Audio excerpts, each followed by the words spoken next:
শুভ সকাল প্রিয় শিক্ষার্থীবৃন্দ। মার্টিন লুথার কলেজের দ্বাদশ শ্রেণীর বাংলা প্রথম পত্রের ক্লাসে তোমাদেরকে স্বাগত জানাই। আমরা সংক্ষিপ্ত সিলেবাসের অপরিচিতা গল্পটি নিয়ে আলোচনা করছিলাম।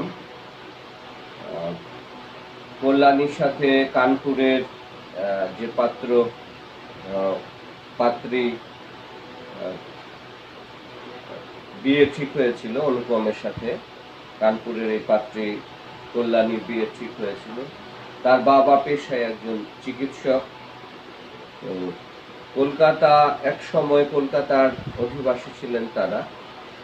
এক সময় পারিবারিক ঐতিহ্য, অর্থনৈতিক সমৃদ্ধি, সক্ষমতা তাদের সবই ছিল, কিন্তু সময়ের পরিক্রমায় সেই প্রাচুর্য যখন কমে যায় তখন তারা পশ্চিমে গিয়ে বসবাস করা শুরু করেছিলেন কল্যাণীর বাবা।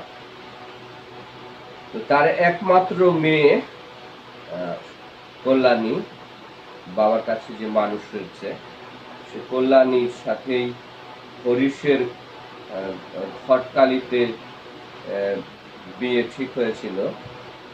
তো সেই বিয়েতে গায়ে হলুদের দিনে অযাচিতভাবে অনুপমের মামা এবং মা মিলে অসংখ্য লোককে পাঠিয়েছিলেন কন্যা পক্ষকে বিব্রত করবার জন্য।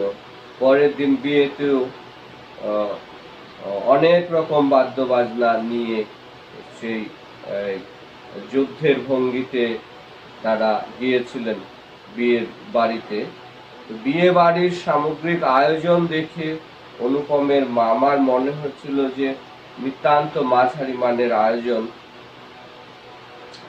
এই কারণে লোকটাও কল্যাণীর বাবা তাদেরকে খুব বেশি একটা আদর আপ্যায়ন নিজে করেননি।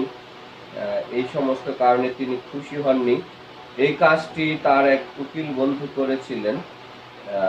এই ভদ্রলোকটি অত্যন্ত হাসি খুশি, প্রাণবন্ত এবং একেবারে বরযাত্রী হিসেবে আগত প্রত্যেককে, অতিথি সহ বাদ্যবাজনা যারা বাজিয়েছিলেন তাদের সকলকে তিনি প্রচুর রূপে সম্ভাষণ করেছিলেন এবং তাদেরকে স্বাগতম জানিয়েছিলেন, উষ্ণ সংবর্ধনা জানিয়েছিলেন, স্বাগতম জানিয়েছিলেন। আমি সভায় বসিবার কিছুক্ষণ পরেই মামা শম্ভুনাথ বাবুকে পাশের ঘরে ডাকিয়া লইয়া গেলেন। কি কথা হইল জানি না। কিছুক্ষণ পরেই শম্ভুনাথ বাবু আমাকে আসিয়া বলিলেন, বাবাজি, একবার এই দিকে আসতে হচ্ছে। তো অনুপম বিয়ের সভায় বসবার কিছুক্ষণ পরেই মামা কল্যাণীর বাবাকে ডেকে নিয়ে কি যেন বললেন। তারপর একটু পরেই কল্যাণীর বাবা শ্বশুরমশাই এসে অনুপমকে বলল যে, বাবাজি, একটু শোনো, তোমার সাথে একটু কথা আছে। ব্যাপারখানা এই, সকলের না হোক, কিন্তু কোনো মানুষের জীবনের একটা কিছু লক্ষ্য থাকে। মামার একমাত্র লক্ষ্য ছিল তিনি কোনো মতেই কারো কাছে ঠকিবেন না। তার ভয় তার বেহাই তাকে গহনায় ফাঁকি দিতে পারেন। বিবাহ কার্য শেষ হইয়া গেলে সে ফাঁকির আর প্রতিকার চলিবে না। বাড়ি ভাড়া, সওগাত, লোকবিদায় প্রভৃতি সম্বন্ধে যেরকম টানাটানির পরিচয় পাওয়া গেছে, তাহাতে মামা ঠিক করিয়াছিলেন দেওয়া থোয়া সম্বন্ধে এই লোকটির শুধু মুখের কথার উপর ভরসা করিলে চলিবে না। সেই জন্য বাড়ির স্যাকরাকে শুদ্ধ সঙ্গে আনিয়াছিলেন। পাশের ঘরে গিয়া দেখিলাম মামা এক তক্ত পোষে এবং স্যাকরা তাহার দাড়ি পাল্লা, কোষ্টি পাথর প্রভৃতি লইয়া মেঝোয় বসিয়া আছে। ঘটনাটা এই যে প্রত্যেকটা মানুষের কোনো না কোনো বিশেষ লক্ষ্য থাকে জীবনে, আর মামার লক্ষ্য একটাই, তিনি জীবনে কারো কাছে কোনো ব্যাপারে এক চুলো তিনি ঠকবেন না। এই কারণে তাকে কোনোভাবে যেন ঠকানো না যায়, কন্যা পক্ষ মেয়ের বাবা যেন কোনোভাবেই তাকে ঠকাতে না পারে অনুপমকে, তাদের পরিবারকে। এই কারণে মামা ভীষণভাবে একেবারে সতর্ক। তাছাড়া এখানে এসে কল্যাণীদের বাড়ির যে আয়োজন দেখলেন, এতেও মামা খুব একটা খুশি হন নাই। মাঝারি মানের আয়োজন, তার কাছে মনে হয়েছে এই লোকটার যেরকম অবস্থা, অর্থনৈতিক অবস্থা খুব বেশি একটা ভালো ঠেকছে না, সুতরাং তাকে খুব একটা বিশ্বাস করা যাবে না। আর এই কারণে যে বিষয়টি, লেনদেনের যে বিষয়টি, গহনা পণ সব টাকা পয়সা গহনার যে বিষয়টি, এগুলো বিয়ের আগেই সেরে নিতে হবে, বোঝাপড়া করে নিতে হবে। মামা অত্যন্ত চালাক মানুষ, তিনি নিজে কোনোভাবেই যেন না ঠকেন, বাড়ির স্যাকরাকে সঙ্গে নিয়ে এসেছেন। মেয়ের বাবার সাথে যেসব গহনা দেওয়ার কথা আছে সেগুলো গুণ মানের দিক থেকে যেন এক চুলো এদিক ওদিক না হতে পারে, সেই জন্য তিনি স্যাকরাকে সঙ্গে নিয়ে আসলেন। আর অনুপম ঘরের ভিতরে গিয়ে যা দেখলো যে মামা একটা তক্তপোষের উপর বসে আছে, আর সেই ঘরের মেঝের মধ্যে দাড়িপাল্লা আর কষ্টি পাথর নিয়ে স্যাকরা বসে অপেক্ষা করছেন। শম্ভুনাথ বাবু আমাকে বলিলেন, তোমার মামা বলিতেছেন বিবাহের কাজ শুরু হইবার আগেই তিনি কনের সমস্ত গহনা যাচাই করিয়া দেখিবেন, ইহাতে তুমি কি বলো? আমি মাথা হেঁট করিয়া চুপ করিয়া রহিলাম। মামা বলিলেন, ও আবার কি বলিবে? আমি যা বলিব তাই হইবে। শম্ভুনাথ বাবু আমার দিকে চাহিয়া কহিলেন, সেই কথা তবে ঠিক, উনি যা বলিবেন তাই হইবে, এই সম্বন্ধে তোমার কিছুই বলিবার নাই। আমি একটু ঘাড় নাড়ার ইঙ্গিতে জানাইলাম, এসব কথায় আমার সম্পূর্ণ অনধিকার। আচ্ছা তবে বসো, মেয়ের গা হইতে সমস্ত গহনা খুলিয়া আনিতেছি, এই বলিয়া তিনি উঠিলেন। কল্যাণীর বাবা, তিনি ভেবেছিলেন এমএ পাশ করা একটা ছেলে, কলেজের সবগুলো পরীক্ষায় পাশ করা, শিক্ষিত, ব্যক্তিত্ব সম্পন্ন, শিক্ষিত এই ছেলেটির, এই পাত্রটির হয়তো ব্যক্তিত্বের বিষয়টিও থাকবে এবং তার স্বাধীন মত প্রকাশের স্বাধীনতা থাকবে, এবং সে যে একেবারে ছোট জগন্নাথ, এমএ পাশ করে অভিভাবকদের সামনে নিজের মতামতটুকু প্রকাশ করবার স্বাধীনতাটুকু যার নাই, এরকম যার অবস্থাখানা। সুতরাং এবার কিন্তু তিনি ভীষণভাবে আশাহত হলেন এবং পরে গিয়ে তিনি বিয়ের জন্য কনের সাজে সজ্জিত কল্যাণীর গা থেকে, মেয়ের গা থেকে সেই আসরে সবার সামনে গিয়ে সবার সামনে থেকে গহনাগুলো খুলে আনলেন। এটি অত্যন্ত লজ্জার এবং বিব্রতকর একটা পরিস্থিতি, এটি কোনোভাবেই ঠিক নয়। তবুও তিনি সেই কাজটি করলেন নিরুপায় হয়ে।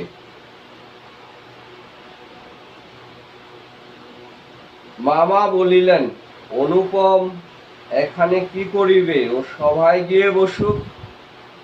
শম্ভুনাথ বলিলেন, না, সভায় নয়, এখানেই বসিতে হইবে। কিছুক্ষণ পরে তিনি একখানা গামছায় বাঁধা গহনা আনিয়া তক্তপোষের উপর মেলিয়া ধরিলেন। সমস্তই তাহার পিতামহীদের আমলের গহনা, হাল ফ্যাশনের সূক্ষ্ম কাজ নয়, যেমন মোটা তেমনি ভারী।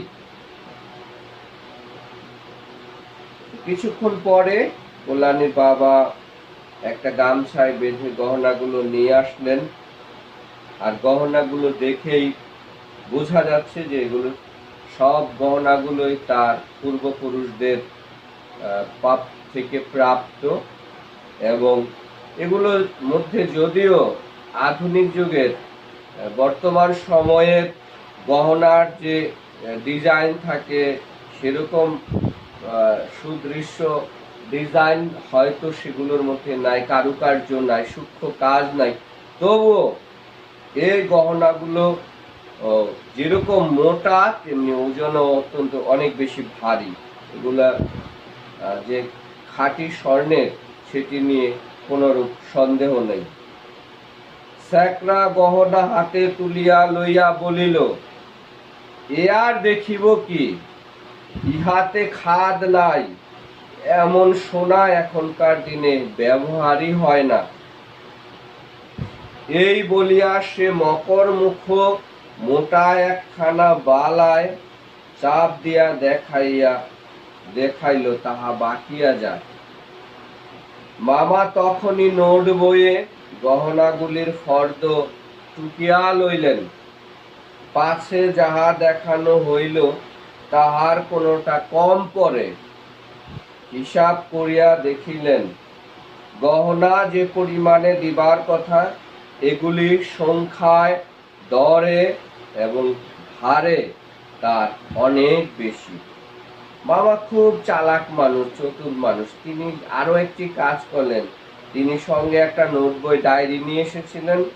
যে গহনাগুলো খুলে আনা হলো এগুলো প্রত্যেকটার একটা তালিকা তিনি করলেন, এবং তালিকা করে তিনি যেটা দেখলেন যে এই গহনাগুলো সংখ্যায়, পরিমাণে, ওজনে, দরে সব দিক থেকে অনেক বেশি আছে। গহনাগুলির মধ্যে এক জোড়া এয়ার রিং ছিল। শম্ভুনাথ সেইটে স্যাকরার হাতে দিয়া বলিলেন, এইটে একবার পরখ করিয়া দেখো। স্যাকরা কহিল, ইহা বিলাতি মাল, ইহাতে সোনার ভাগ সামান্যই আছে। শম্ভুনাথ বাবু এয়ারিং জোড়া মামার হাতে দিয়া বলিলেন, এটা আপনারাই রাখিয়া দিন।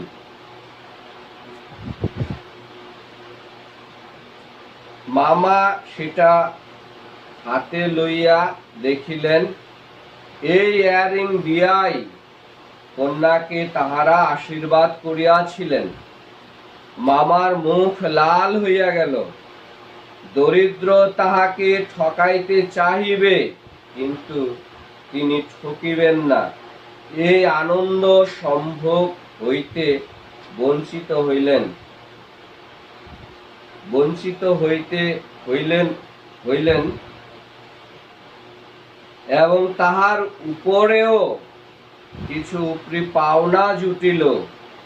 অত্যন্ত মুখ ভার করিয়া বলিলেন, অনুপম, যাও, তুমি সভায় গিয়ে বসোগে। শম্ভুনাথ বাবু বলিলেন, না, এখন সভায় বসিতে হইবে না, চলুন আগে আপনাদের খাওয়াইয়া দিই। মামা বলিলেন, সে কি কথা, লগ্ন? শম্ভুনাথ বাবু বলিলেন, সেই জন্য কিছু ভাবিবেন না, এখন উঠুন। তো মামা একটা চিন্তা বিষয় আগে ভেবে রেখেছিলেন যে মেয়ের বাবা হয়তো বা এই গহনার দিক থেকে, স্বর্ণের মানের দিক থেকে, ওজনের দরের দিক থেকে নিম্নমানের স্বর্ণের অলংকার এই অনুপমের বিয়েতে তার মেয়েকে দিবেন যৌতুক হিসেবে, পণ হিসেবে।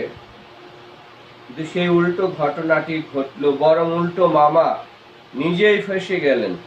কল্যাণীকে আশীর্বাদের সময় যে কানের দুল বা ইয়ারিং দেওয়া হয়েছিল সেই কানের দুলটাই নিম্নমানের স্বর্ণের, বলছে বিলাতি মাল।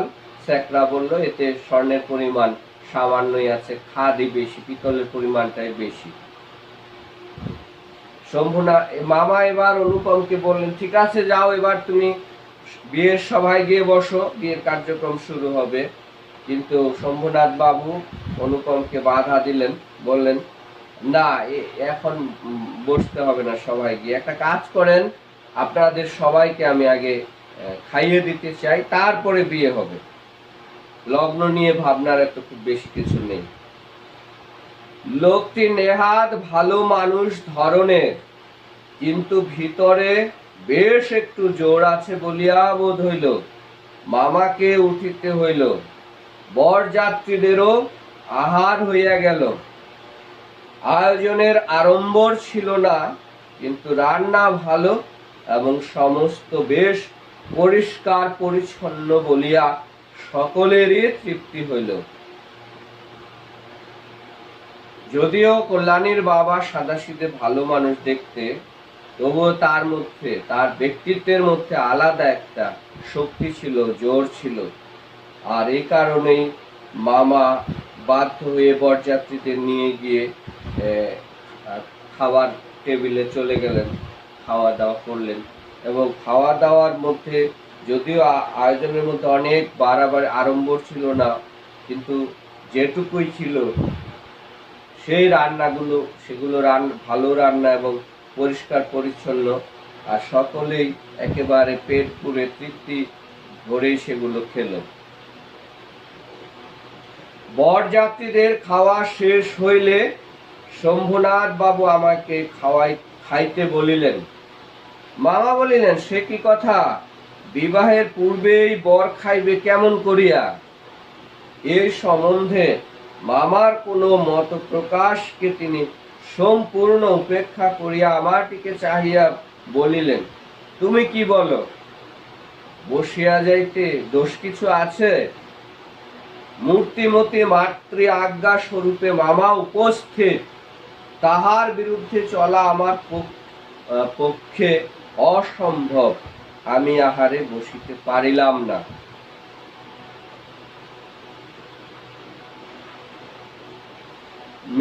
কল্যাণীর বাবা অনুপমকে কিছুটা চাপাচাপি করেছিলেন, অনুপম হয়তো বসেই যেত, কিন্তু হ্যাঁ, মামা চিরকালই তার মায়ের প্রতিনিধি, সুতরাং মামা যেখানে বলছেন, নিজে বলছেন যে না এখন বসা যাবে না, সুতরাং অনুপম কোনো কিছুতেই বসতে পারল না। তখন শম্ভুনাথ বাবু মামাকে বলিলেন, আপনাদিগকে অনেক কষ্ট দিয়াছি, আমরা ধনী নই, আপনাদের যোগ্য আয়োজন করিতে পারি নাই, ক্ষমা করিবেন। রাত হইয়া গেছে, আর আপনাদের কষ্ট বাড়াইতে ইচ্ছা করি না। এখন তবে? মামা বলিলেন, তার সভায় চলুন, আমরা তো প্রস্তুত আছি। শম্ভুনাথ বলিলেন, তবে আপনাদের গাড়ি বলিয়া দিই। মামা আশ্চর্য হইয়া বলিলেন, ঠাট্টা করিতেছেন নাকি? শম্ভুনাথ বলিলেন, ঠাট্টা তো আপনি করিয়া সারিয়াছেন, ঠাট্টার সম্পর্কটাকে স্থায়ী করিবার ইচ্ছা আমার নাই। অনুপমের যে আচার আচরণ, ব্যক্তিত্বহীনতার পরিচয় তিনি পেয়েছেন, উল্টো তার মামার যে ধরনের নিচু মানসিকতা, হীন মানসিকতা, সংকীর্ণতা কল্যাণীর বাবা দেখেছেন, তাতে তিনি চূড়ান্ত কঠিন একটা সিদ্ধান্ত নিয়েছেন যে না, এই পরিবারে তিনি মেয়ে বিয়ে দেবেন না কোনোভাবেই। এই কারণেই তিনি বলছেন যে অনুপমের মামা এতক্ষণ যা করেছে সেটা নিতান্তই ঠাট্টার পর্যায়ের এবং মানুষকে হেয় করা, ছোট করা। আর এই সমস্ত ঘটনা থেকেই তিনি চূড়ান্ত কঠিন একটা সিদ্ধান্ত নিয়েছেন যে না, কোনো কিছুতে এই পরিবারে তিনি আর মেয়ে বিয়ে দেবেন না। মামা দুই চোখ এত বড় করিয়া মেলিয়া অবাক হইয়া রহিলেন। শম্ভুনাথ কহিলেন, আমার কন্যার গহনা আমি চুরি করিব, এ কথা যারা মনে করে তাদের হাতে আমি কন্যা দিতে পারি না। আমাকে একটি কথা বলাও তিনি আবশ্যক বোধ করিলেন না, কারণ প্রমাণ হইয়া গেছে আমি কেহই নই। তারপরে যাহা হইল সে আমি বলিতে ইচ্ছা করি না। ছাড় লণ্ঠন ভাঙিয়া চুরিয়া, জিনিসপত্র লণ্ড ভণ্ড করিয়া, বরযাত্রীর দল দক্ষ যজ্ঞের পালা সারিয়া বাহির হইয়া গেল।